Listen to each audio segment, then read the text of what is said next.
চীনের একজন নারী ক্যাশিয়ার নিজের বিলাসী জীবনযাপন ও একের পর এক কসমেটিক সার্জারির খরচ চালাতে একটি প্রতিষ্ঠান থেকে 1,70,00,000 ইউয়ান আত্মসাৎ করেছেন।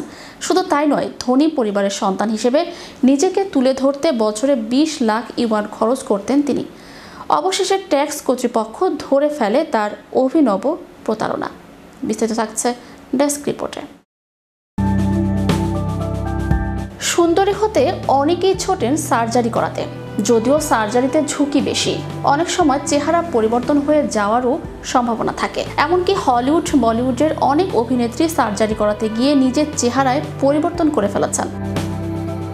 আর এত কিছুর পরও অস্থেটিক ক্লিনিকগুলোতে অনেকেই চড়া মূল্য দিয়ে সার্জারি করাতে ভিড় বাড়াচ্ছেন। কিন্তু এক নারী এবার নিজের কসমেটিক সার্জারির খরচ চালাতে যা করলেন তাতে চমকে উঠেছেন অনেকেই। চীনের ওয়াংজিং নামের এক নারী ক্যাশিয়ার নিজের কসমেটিক সার্জারির খরচ চালাতে 1,70,00,000 ইউয়ান বা প্রায় 20 কোটি টাকা আত্মসাৎ করেছেন। সাউথ চায়না মর্নিং পোস্টের এক প্রতিবেদনে এ তথ্য উঠে এসেছে। সাংহাইয়ের একটি ফুল ও গার্ডেনিং সার্ভিসের কোম্পানিতে প্রায় 1 লাখ টাকা বেতনে কাজ করতেন 41 বছর বয়সী এই নারী।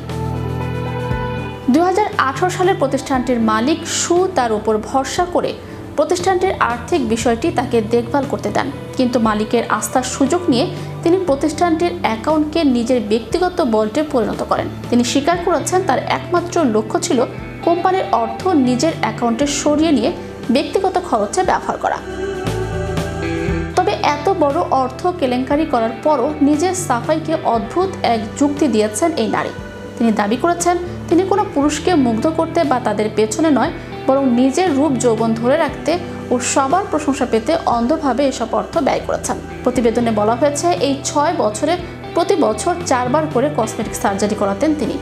এছাড়াও সামাজিক যোগাযোগ মাধ্যমে নিজেকে ধনী হিসেবে পরিচিতি বাড়াতে প্রতি বছর 2 কোটি টাকা ব্যয় করতেন তিনি। তবে 2024 সালের জুলাই ট্যাক্স কর্তৃপক্ষ প্রতিষ্ঠানটিতে হঠাৎ তল্লাশি চালালে হিসাবে গরমিল ধরা পড়ে। এরপর কোম্পানিটির মালিক বুঝতে পেরে ওয়াংয়ের বিরুদ্ধে অর্থ আত্মসাৎ ও প্রতারণার মামলা দায়ের করেছেন। বর্তমানে মামলাটি বিচারাধীন। Channel Europe news desk.